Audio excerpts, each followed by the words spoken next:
Welcome back to the journey home. Love Mesa.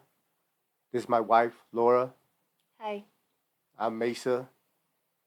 We met in 2005, and through the course of that time, us writing each other, she saved all of our letters. In the last episode, we read you three of our letters, and today we want to continue on that series with the fourth. At this time, I'm sitting in Shoe, pending an investigation for an altercation on the yard, and it was really nice to have somebody at that time to correspond with.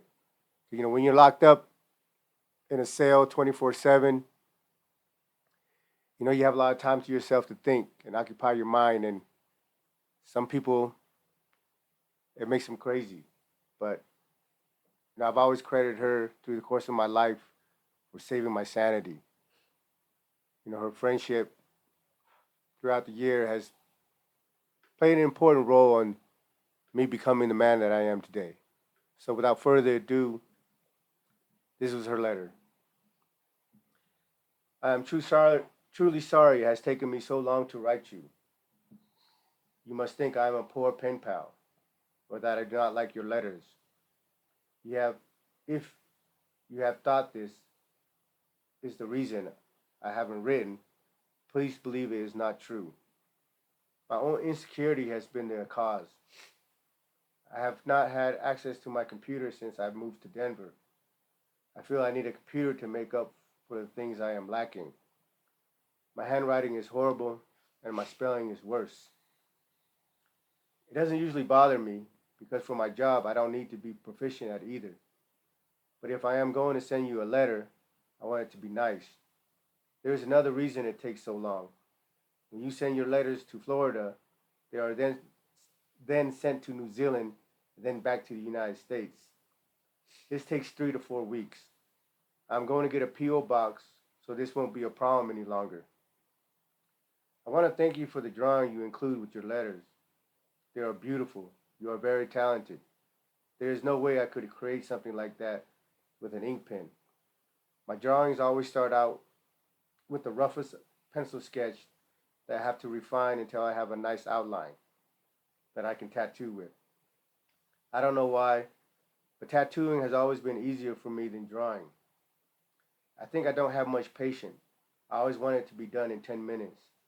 With tattoo, I know I can't go faster than the machine will let me. I reread all your letters before I started this, so I wanted to go back to when I told you my B day was in January. The pen pal service gave me some info about you, but apparently it was incorrect. It said your birthday was January 23rd, 1977, which would be a year and 2 days after mine. But you say you are a tourist, which means it's coming up, so happy birthday.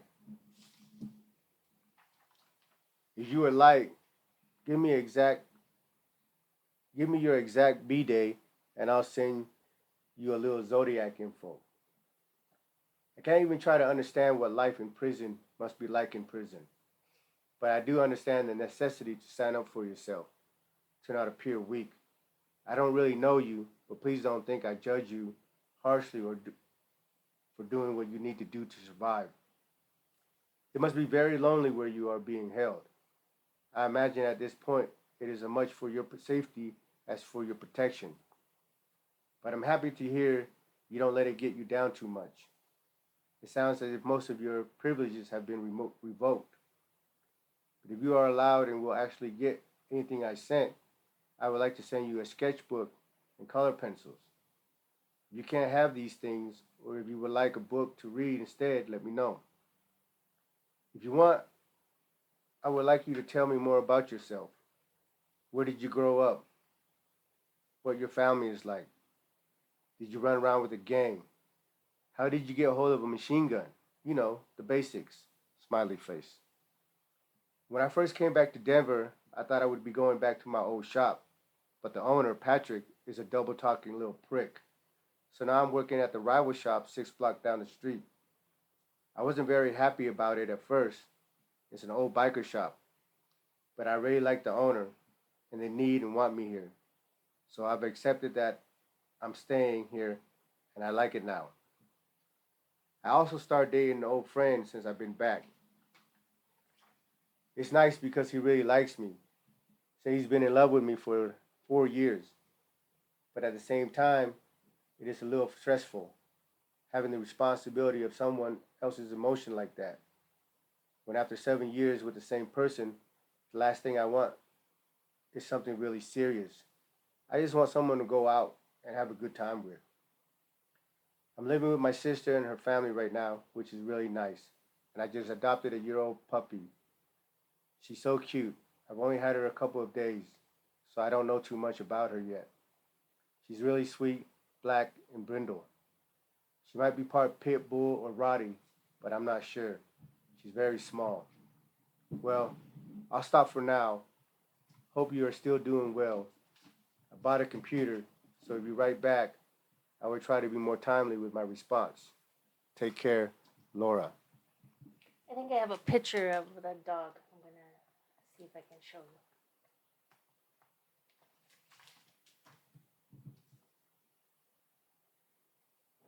This is Rowan. So I got her from the animal shelter.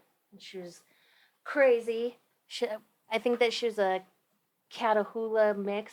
This dog like jumped 7-foot fences and climbed trees. But yeah, the tattoo shop that I worked in was like 6 blocks down from my original studio that I pierced at, and it was okay. Kind of weird, but um, it suited what I needed.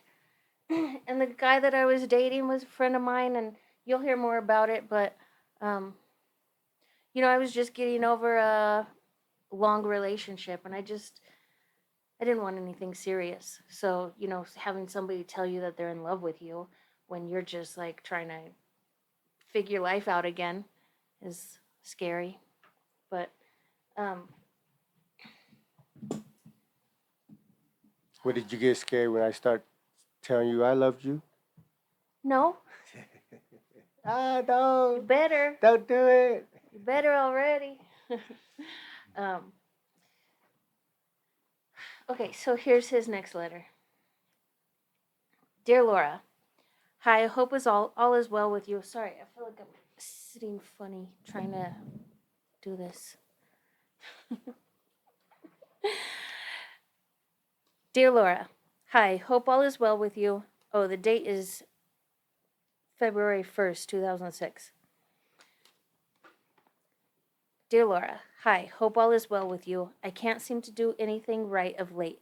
I sent you a birthday card a few weeks ago, and, well, I wrote down the wrong address, and now I'm sending it again. Forgive me. I do hope that you had a great birthday, and you better have gotten wild and crazy. 'Cause hey, if you can't let loose on your birthday, then when can you? I'm doing okay. I'm still in the shoe. I went to my disciplinary hearing today, and they gave me 6 months in the shoe. They also took away my visit, phone, and commissary for 1 year. It sucks, but hey, you do the crime, you do the time, right? You're still supposed to get a call once every month while you're in the shoe. My phone call was supposed to be today, but I had my hearing today, so I'm bummed out. Oh, yeah, if that's not all, after I'm done with my 6 months shoe time, they're shipping me off to another spot on a disciplinary transfer, which I don't mind much. This spot is as bad as it gets, not just in the way that the prison is set up, but more on the caliber of the inmates that are here. I remember you saying that you had a friend that's been in and out of jail. Well, I don't know how much he's told you on much how much of the goings on you already know yourself. But anyways, prison, or should I say prisoners, have an unwritten code of conduct. Rules to help keep people in check as far as respect and fairness is concerned. Also, you're not supposed to run your mouth off to the guards about things that goes on around you. It is sad for me to say that none of that shit means anything to anyone anymore. Don't get me wrong. There's still true convicts that stick to the code, but their numbers are few. All the code is about being a man. If there's a problem, you handle it. You don't run to the cops. If you give someone your word, you stick by it. Period. There's not much that I can be proud of by being in a place like this, but I am proud that I can look myself in the mirror and say that I've been a man throughout my ordeal. I've never pointed my finger at another person for anything he or she did to get myself out of hot water. I've been a stand up guy and took my licks like a man. If I gave you my word, I stuck by it. If I told you or promised you something, you best believe I'm coming through. Being here, I've been stripped of everything, my dignity, my pride, my privacy, and more by the system that holds me. All I'm left with is my word. And if that ain't worth a shit, then I ain't worth a shit. You feel me? You probably have an idea of what went down, and now that I've been sanctioned on the matter, I'll fill you in a bit. The whole story is about 8 months in the making, so I'll just give you the edited version. Anyways, I got into a confrontation with this guy about 8 months ago, and in that, I felt very disrespected. Now, being disrespected isn't cool by any means, but out in the world, it can be overlooked and everybody go their way. In here, it's a whole other ball game. In here, letting yourself be disrespected can lead to a lot of headaches and even compromise one's well-being. The said guy was someone I used to kick it with, so I swallow my pride and walk away. Believe me, it took every willpower I had to do that. 6 months later, he approached me with a shank.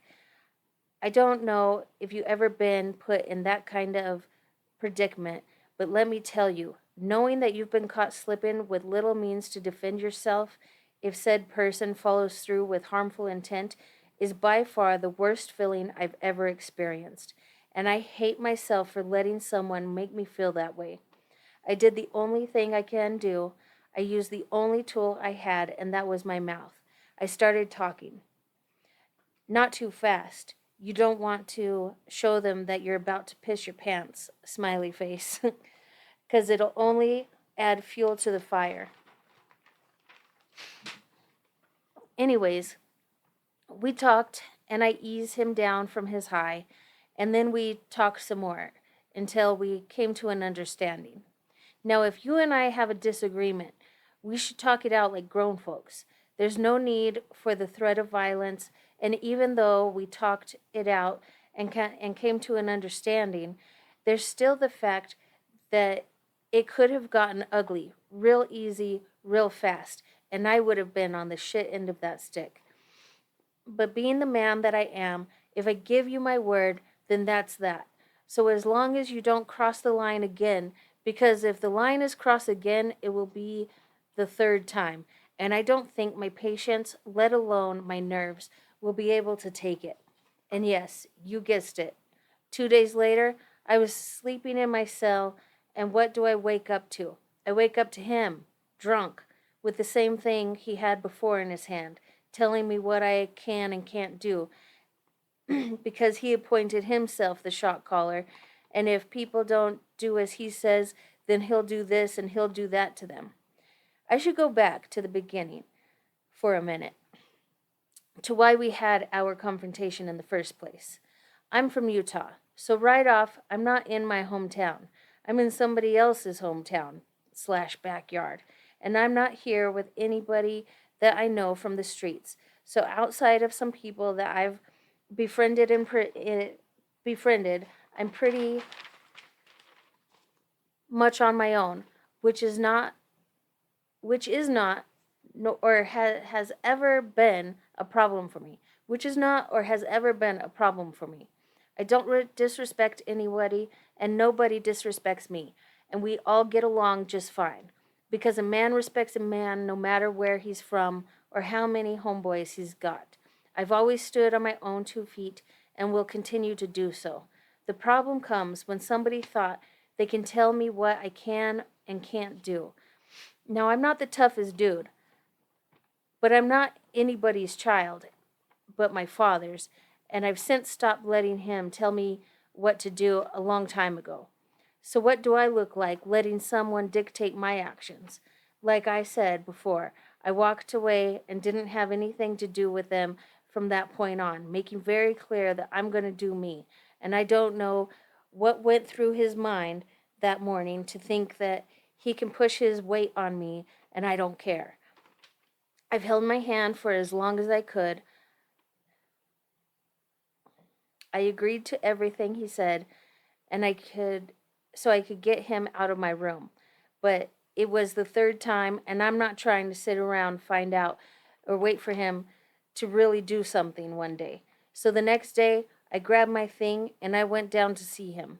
Not to talk, but to ease my nerves. He spent 3 days in the hospital. He's okay now. Well, that's what's been happening with me. I hope I didn't bore you too much. I'm not sure what came over me. I just felt that I should share it with you. Plus, I didn't want you to think that I'm in the shoe for some freaky shit. Smiley face, just kidding. So far, you've shared some personal things about your family and yourself with me, and I thank you for it. I thank you for letting me get to know you and for letting me enter a part of your world.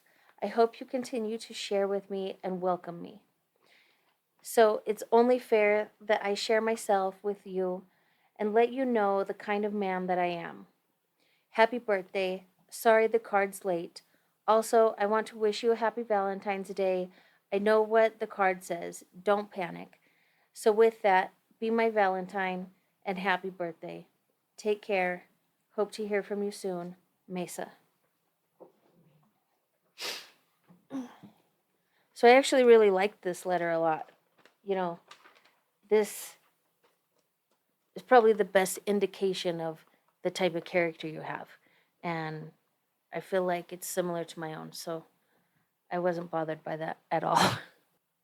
Did I write you a few letters? Yeah, so our mail was getting like a little weird. So I have maybe 3 or 4 letters to read before my next one. So,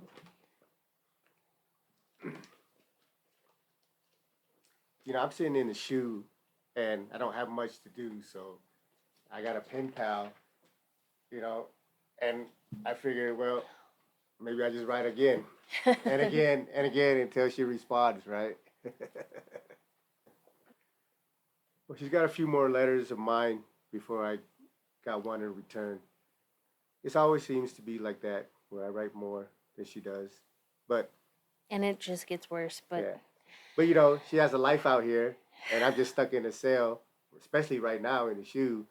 So why not? I got a pen pal. I don't have anything to do. Might as well write her another letter. it says, Dear Laura, hi, how are you? Hope all is well with you and your family.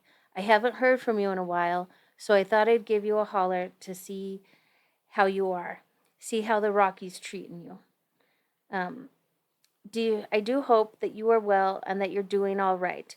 I'm doing all right. My situation is still the same. I'll find out what's going on with me in June when my shoe time is up. Most likely, they're going to ship me off to another spot. It's all good. One spot is just like the others. The only reason I like to stay here is because it's the closest to home I can be.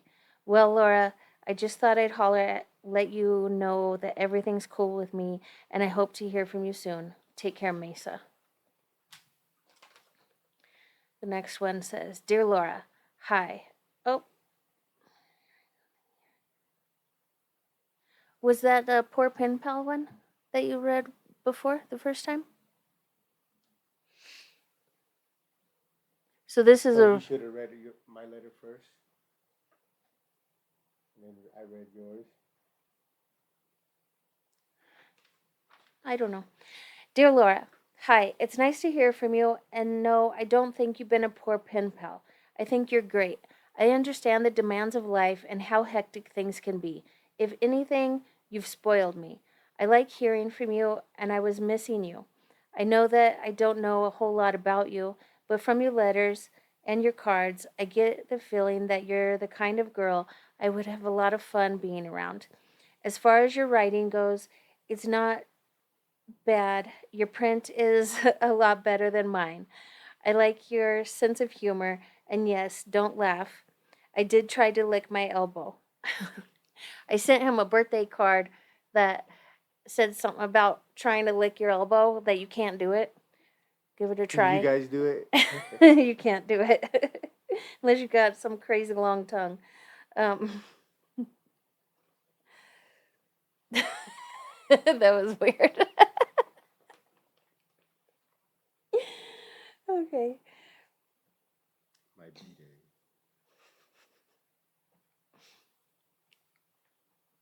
I like your sense of humor. And yes, don't laugh. I did try to lick my elbow. I tried it a few times, actually. I'm not proud of it, so please keep this between us. Smiley face. My birthday is May 3rd.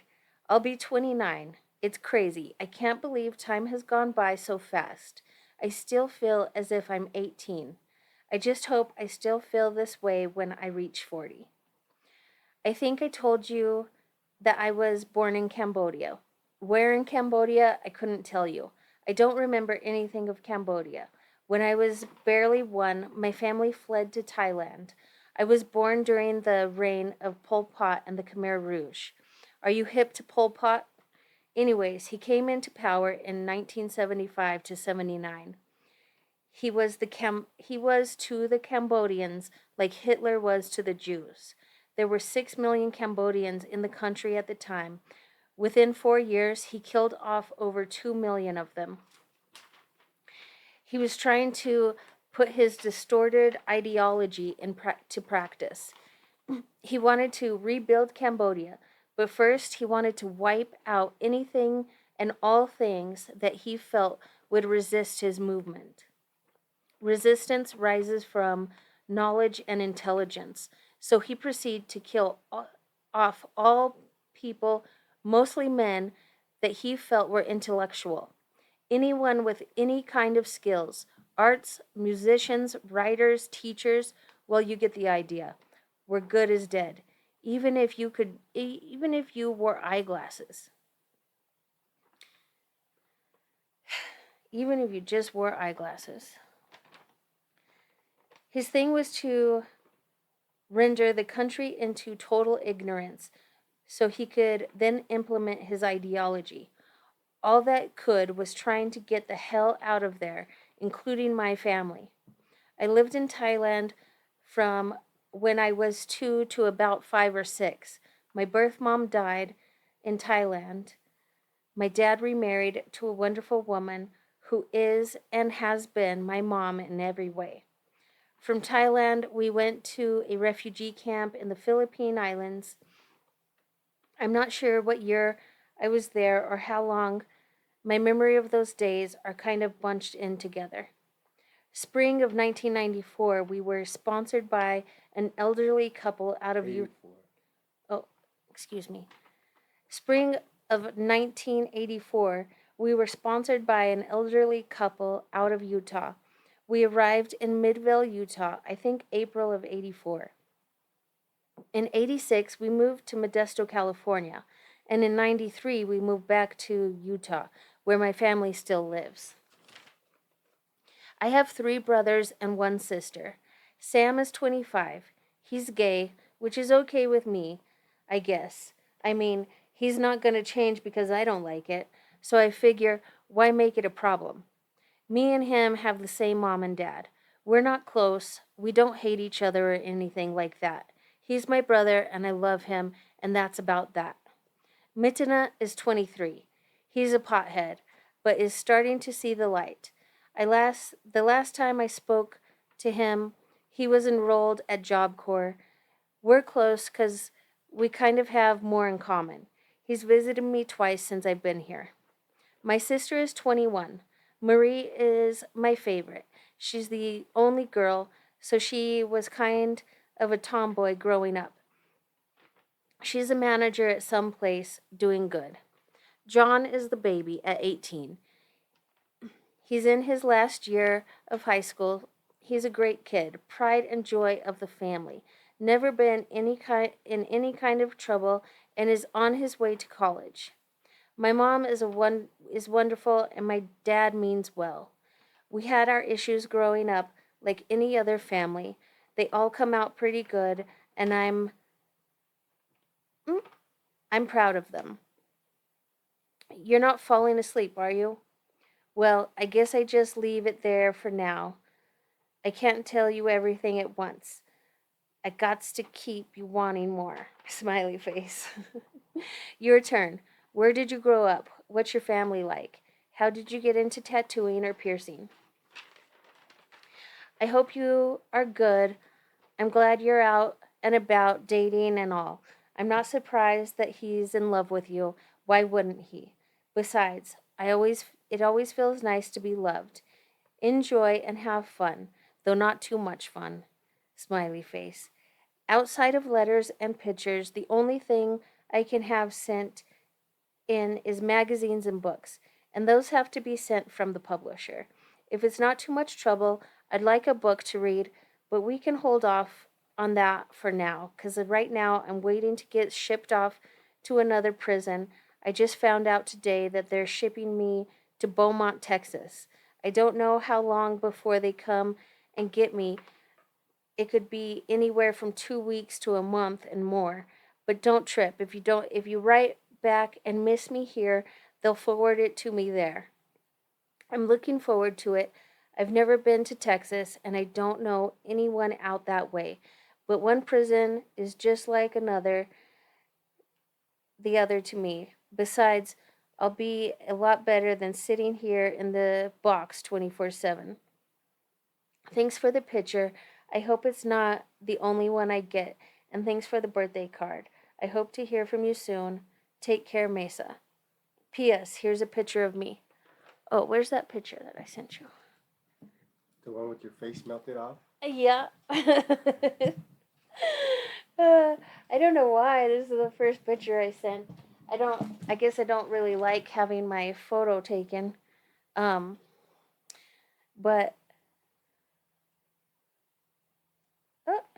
so this is the first picture I sent him.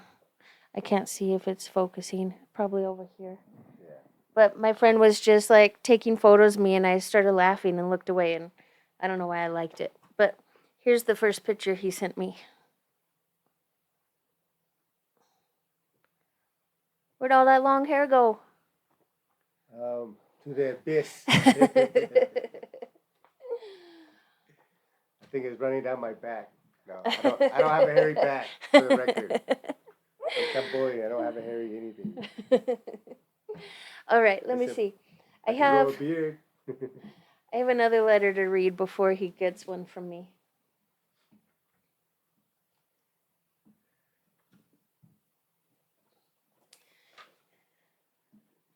Okay, this one says, and none of these letters are dated. How come that one says 6 and that says 7? Are you sure? This is the one I just read. No. I was born in Cambodia. Okay. All right. My bad. Edit. We're not editing.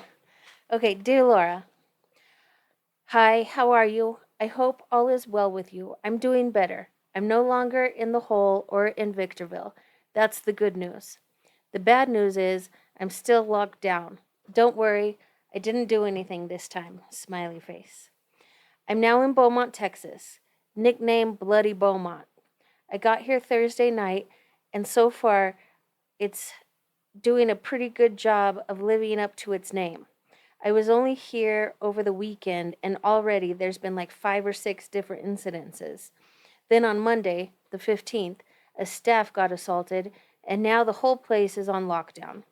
I have no idea how long we'll be locked down for, but from the looks of things, I would guess it'll be a while. It's not so bad. The things that sucks most is we only get 3 showers a week, so the rest of the time I have to take a bird bath. I fill up the sink with water, put a towel on the floor, get butt naked, and have a splash. Smiley face. It's not too bad because I don't have a cellie. So I get to just let loose. Smiley face. Hold on. Let me take back the worst thing part. Because the truly worst thing so far is the food. Even before we were locked down, the food was bad. Just before I got here, they had a food strike. Very understandable. But nothing came of it. They just shipped off a bunch of people and the food stayed. And now that we're locked down, It's just plain wrong. They gave me a small bowl of Cheerios and milk for breakfast with an apple or a cookie. For lunch and dinner, it's 4 pieces of bread, 2 or 3 slices of meat, very, very thin slices, with a couple of packs of mustard, and a don't eat it all at one time attitude. Smiley face. Yeah, I'm loving the place. At least it's better than being in the hole, right?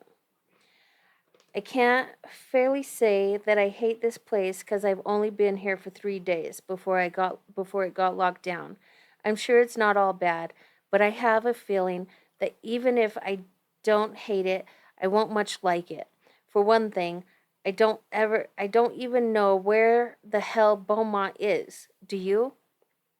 The trip hasn't been all bad. I left Victorville Wednesday morning, the 10th. From there, we flew to El Paso, Texas, and then on to Oklahoma City, where I stayed the night. Thursday morning, we flew back to El Paso and then to Austin, Texas, before getting off in Houston and catching the bus to Beaumont. Have you ever been to Austin, Texas? I haven't been to too many places, so I don't have a lot to compare Austin to. But to see it as we flew over it, it was about the prettiest place I've ever been. There is a big river running through the whole place, from the hills to the ocean, and there's lakes and ponds everywhere. It looked like no matter where you live, if your house wasn't on the edge of the water or in the water, you were only minutes away from it. The place looked green as a rainforest. I always thought Texas was all dust and sun, but Austin was something else. I would think to live in Austin and enjoy it for all it's worth, you would have to have some money. Maybe not a whole lot, but enough. I love Utah. It's where my family and friends are at. Plus, I love the snow and the mountains, but I don't think I'd mind much if I were to move to Austin, Texas. I'm not much of a big city person. I prefer the outdoors. I hope to live by a lake someday. I like fishing, water skiing, wave running, or just splashing around in the water. I like the peace and quiet of nature. I'm not big on parties or clubbing. I've done those things and I have fun with it all, but I would rather have a barbecue out at the lake with friends and family any day. Oh, yeah, I almost forgot to tell you, this place has pool tables. Can you believe that? 3 pool tables in prison. It blew me away when I first saw it. I haven't played pool for like 10 years, since I was in high school. I was never great at it, but I held my own. I played a few games, got my butt whooped, but it's all good. So maybe this place isn't all bad. Well, Laura, I'm not sure if you'll get this letter since I don't have my property yet and I'm going off my memory as to your address. I do hope this'll reach you and I do hope that you're good. There's no telling when I'll get my property, so hopefully my memories serve me well. I hope to hear from you soon. And then he gave me his new address. The address at Beaumont, if you need it, United States Penitentiary, P.O. Box 26030, Beaumont, Texas 77720. You can look it up online, though. Take care, Mesa. Yeah, when I first got to Beaumont, my first day off the bus, we were in the holding tank, at R&D waiting to get processed, and the deuces go off, you know. So we got to Beaumont around like 6 or 7 o'clock, but we end up being placed in the holding tank till about 12 or 1 o'clock at night.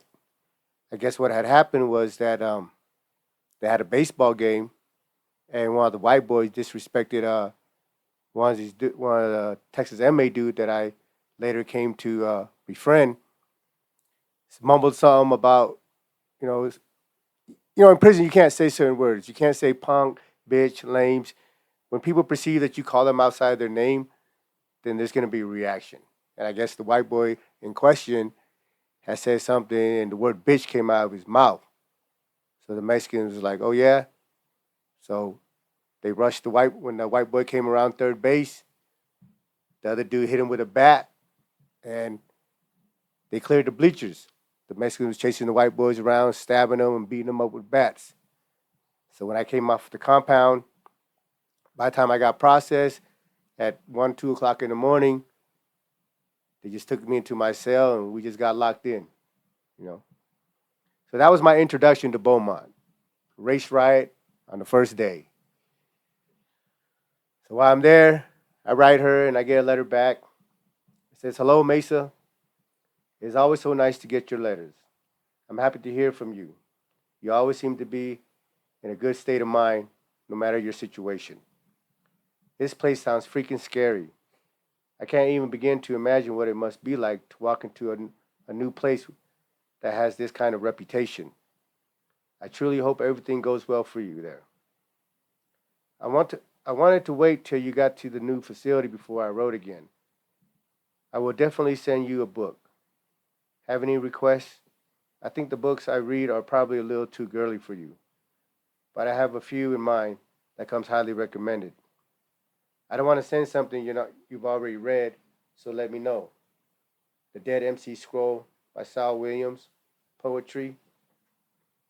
2. American Gods by Neil Gaiman. Anansi Boys, sequel to American Gods. Astrad by Salvatore. I think it's Estrad. Oh, Astrad by... It's like a vampire novel. Yeah, I think I read it. When I was a kid, I spent the summer with my aunt and uncle. I would go water skiing in different lakes in Texas. My favorite was Possum Kingdom. Aside from Jamaica, it is the prettiest place I've been. It's a huge lake completely surrounded by cliffs. We stayed in a cabin, and at the little store, they sell corn and grain because there are deers that will come and eat from your hand. I was born in a little town southeast New Mexico. My mom left my father before I was a year old. I have a sister who is 2.5 years older. My mom moved to Albuquerque and got married. I have a brother who is 26. They both have children. My stepdad died when I was 9 of cancer. I have very mixed feelings about him. On one hand, he was my daddy, and I went everywhere with him. I was a little tomboy, and he was always doing things just for me. On the other hand, he was very strict and too abusive. I was taught that it was okay to fight as long as I didn't lose. It was a vicious cycle in our house. He beat us, we beat each other. I guess my real problem is that after 20 years, he still affects my family in a negative way. My sister absolutely hates him and has a big problem with my brother because she thinks he is just like him. I was a very angry child and took it out on everyone available. My brother probably suffered the most. At 19, I completely turned my life around, and now I can hardly believe I was that person. My brother still has a hard time controlling his anger. He has 2 young daughters, which is what my sister is really worried about. I don't think he hits his kids, so I don't get involved in his business if possible. I guess I feel guilty and think he is the way he is because of my sister and I. Christy, my sister, believes the same thing, but always says that if I could change, then so could he. She can't forgive his father and will only see the worst in my brother. Really, we are a pretty close family. My mother was not always perfect, but she did as best she could. I think she couldn't deal with me when I was a teen, but she never turned her back on me. And now we are closer than ever. She lives in Kansas City and is always asking me to come live there. But who in their right mind wants to live in Kansas City? I'm going to stop. I feel it is as if I'm complaining. You definitely don't need that. This weekend, I'm going to start a tattoo of a white tar on my sister. I'm really excited. She told me I should take more new pictures so you wouldn't think the other side of my face was melted off. I should get back to work. I have a lot of drawings to do. Let me know if any of those books sound interesting or if there's something else you would like. Take care of yourself, Laura. You know, as these letters go on, it gets real personal and intimate. You know, for me, this experience was something new. Getting to know somebody for the first time, not having the physical presence of being there. And for me, it was just a way to escape. You know, it was like therapeutic to me. Because being a man and being in prisons, there's almost like restrictions on your emotions. But being able to write her, I didn't have to worry about all that. I didn't have to be conscious of expressing myself or sharing my feelings because I don't know this girl. You know, she's on the other side of the world and really in another dimension. And she didn't know anybody that I knew. So I guess it was like a safe space for me to just be able to, you know, be honest and share things with her that I wouldn't, that I've never talked about with other people. And I really believe that through the course of my years corresponding with her helped me become a balanced person. Yeah, this is emotional, so you probably see me like crying a lot. But my sister was concerned that I might be sharing like some kind of family secrets or things that might make each of us upset. Um, and you know, I hope that when my brother watches these videos, that he doesn't think um, that these feelings still hold. You know, we're very proud of each other. So, okay, So, we're gonna do one more because his response letter um, to that is like they go together. So, dear Laura, hi, I've been looking forward to hearing from you. I wasn't sure if I got your address right. I'm glad I did, and I'm glad you sent pictures because I did thought maybe half your face was melted off. Smiley face. I'm glad it's not, and if you don't mind me saying so, I think you're beautiful. You got more tattoos than I do. You kind of make me look, er, sorry, you kind of make me want to get more so that you're not outdoing me. I plan to get more, but I don't think I'm gonna sleeve down like you did. I'll probably just hit up my back and finish off my short sleeve. You know, Laura, I'm really glad that we met. I don't think that I've ever taken the time to get to know someone like I'm doing with you. And I know for a fact that I've never cared to let anyone get to know me. At first, when you wrote, I figured we'd write each other a couple of times and then I'd never hear from you again. But you wrote me again. Thank you. I'm not sure how to put it all into words, but I'll try. I don't think that I've ever enjoyed writing someone as much as I'm enjoying writing to you. Most of the time, when I do write someone, it's almost forced. Like, almost forced. I'd sit down here and try to come up with things to say to them just to fill up the front of a page. It's not that I don't appreciate them taking the time to write me, because I do. It's just, what can I say to them? If you were to read my letters to them, it would look like a copy of each other with the same "how you doing, I'm good" type thing. I'm not a loner or anything. I like hanging with people and I've never had a problem making friends. But I don't let people in. I'm a very private person. It's not that I don't want people to get to know me. It's just never really matter, so and no one ever really cared to ask. The majority of people that know me for years couldn't even tell you how many brothers and sisters I have, and I probably couldn't tell you how many they have. Of all of all the people and friends I have, I can count on one hand how many of them have been to my house or seen my room. I have all of these friends, and yet we don't even begin to even really know each other. Yet with you it's different. I like it. When I write to you, it's not forced. Hell, I have to stop my letters short because I don't want you to fall asleep on me. And for the first time, someone, you, is really getting to know me.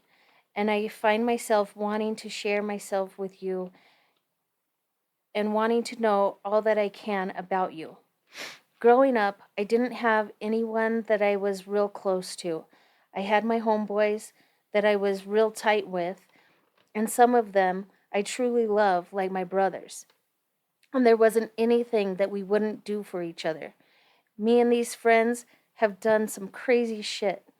We were at the point where we would actually kill for one another.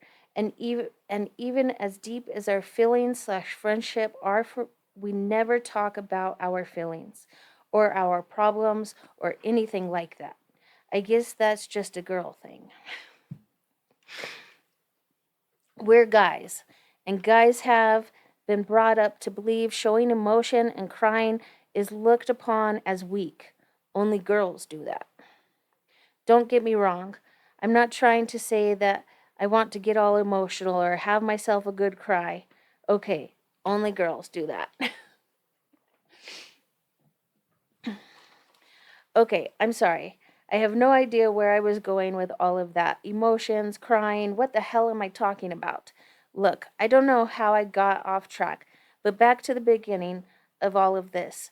I just want to say that I am really glad that you're there. You're like my therapist in a way. In a way, it has been, writing to you, therapeutic. It feels real nice to have someone that wants to know about my amazing life. And it feels even better to have someone that I want to spill my beans to. I love your letters. Enough of that. I think you get the idea. I forgot to say hi. So, hi. And how are you? I hope you're doing good. You look like you're happy, especially in the picture with you and your dog. I'm glad is it a he? Makes you smile. Great smile. Smiley face. Maybe one day my letters can make you smile like that. Your letters make me smile. And I'm sorry you had to go through that with your stepdad.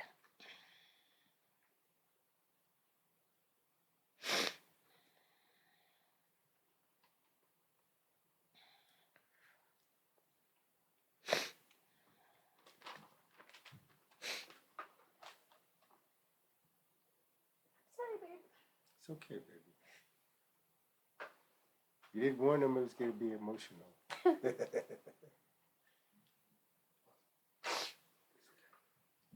Okay. I have to get my shit together because we gotta leave soon. Your letters make me smile, and I'm sorry you had to go through that with your stepdad. It's sad. I don't understand how parents can put their hands on their kids like that. Believe me, I've asked myself that question 1,000 times growing up. Again, we have something else in common. Though this one I wish that we could have done without. You asked me how I end up in a gang. I'm not one to point fingers at someone else for my failings, and I'll never be. But there's no denying that we're affected by our surroundings. That's not to say that we can't rise above it, but a lot of times we don't realize what cause us or lead us to what we do. And as long as you don't know the problem, you won't know that there's something that needs fixing. I think I started hanging out with a gang because I was tired of getting in trouble and beaten for practically no reason by my dad. So when I was 16, I figured since I'm going to get my ass kicked anyways when I got home, I might as well be doing something to cause it. And at least it wouldn't be for nothing. Smart, huh? I'm not sure if I told you this, but I have an older sister. I think she's 8 years older than me. I'm not sure since in the last 20 years I've only spoken to her maybe 5 times and only start doing that in 1997 when I was in prison in Florence, Colorado. Her, Patty, and I have the same mom but different dad. So when our mother died, she was left with my dad and our stepmom. We came here in 84 to Utah.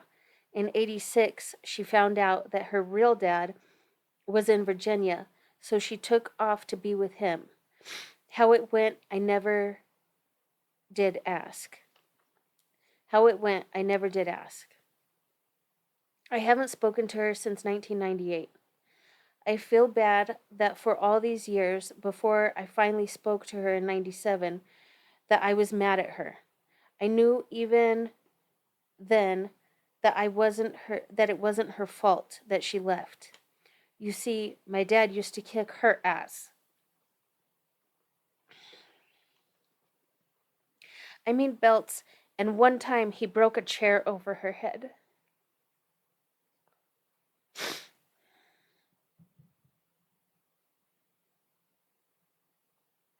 She was the oldest, and then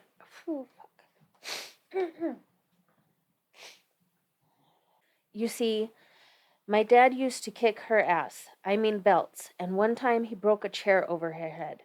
She was the oldest, and in our family, so it seems at the time, if you're the oldest, you get the punishment for whatever goes wrong. When she left, I became next in line for the oldest spot. And it wasn't like an everyday thing, well, not until I was in ninth grade. But before that, it was here and there. Enough, though. And it was way out shit for something small.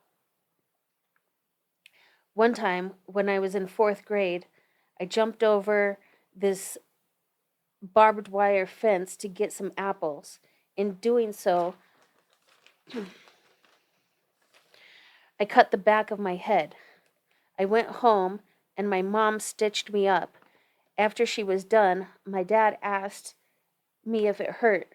I told him no, and the next thing he was beating my ass.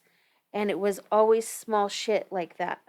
Every time me and my brothers fought, we got whooped. Sometimes when we was getting beat, we would agree to just start crying as soon as he starts to hit us so he'll stop. It worked a few times, but when he found out that we was faking it them other times before, man, it wasn't pretty. So much for a bright idea, huh? The worst time ever was when I was in fifth grade. My friend came and told me that these people down the street from us moved out and left their fishes behind in their pond in the backyard. So we went over there to get them. While we were there, they came home and we took off. I was so scared. I've never did anything like that. I already knew it wasn't going to go well at home.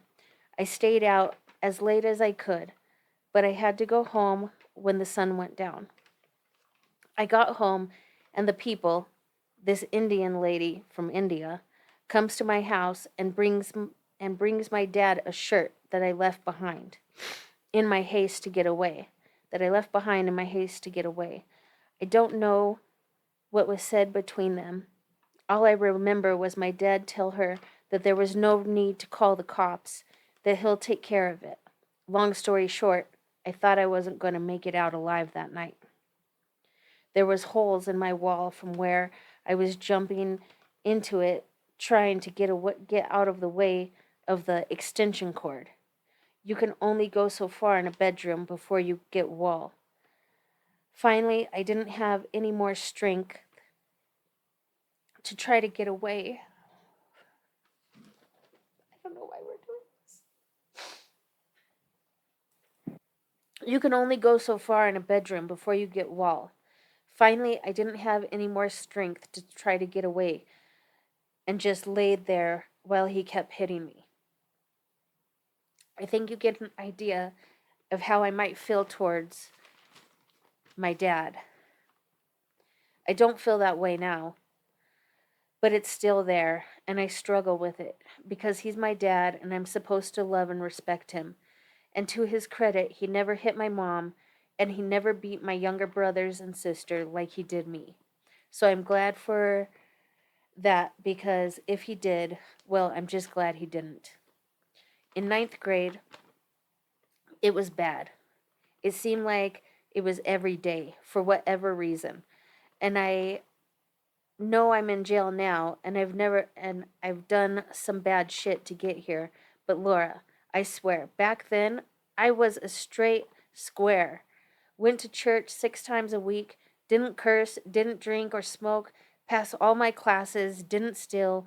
I wouldn't care if someone left $100 laying around. I wouldn't touch it. I've never hated anyone. I've yet to meet someone I hate. I'm not saying I hated him, because hate is a really strong and powerful emotion, but if it wasn't hate, it was real close to it. And not because he put his hands and whatever else he can get a hold of on me, more so from what I did because of it. Like you, I turned my anger towards my little brother, Sabat. Me and him are the only one that has the same mom and dad. I used to beat his ass, just him. Every time I got it, somehow I find a reason to give it to him. Of all of the bad shit I've done, I'm most ashamed of what I did to my brother. I'm so sorry.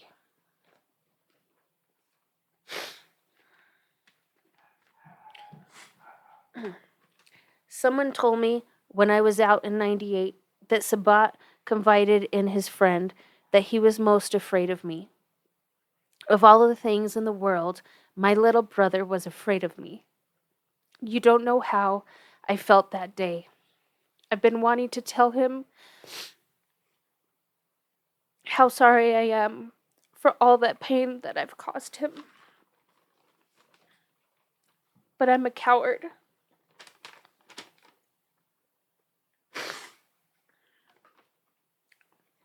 I'm going to let you get back to what you were doing. I know it's a long one. Thanks.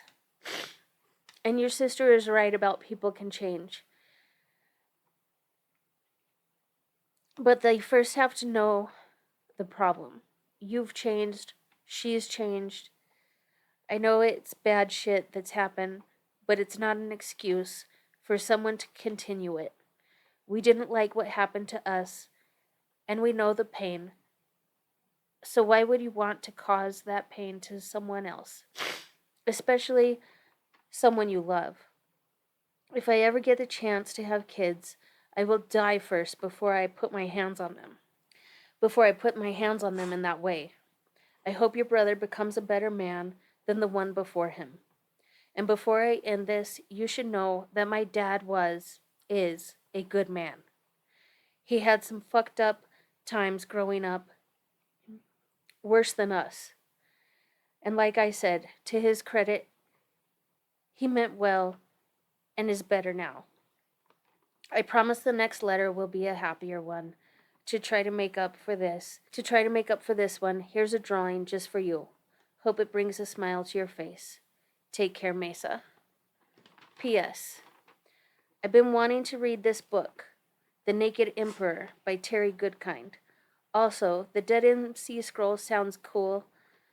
I like poetry. I can't write to save my life, but I like the fact that other people can. Hope to hear from you soon. Thanks for everything. Also, have fun tatting the white Tara on your sister. If it's okay, I'd like to see your work when you're done. Maybe I'll save a spot for you to hit up. Here's his drawing. Okay, so that was really emotional. Sorry I cried so much. How you doing, babe?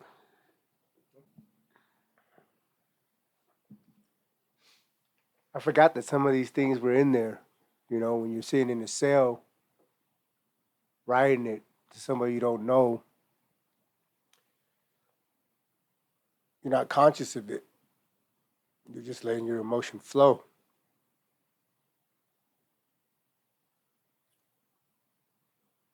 You okay sharing these?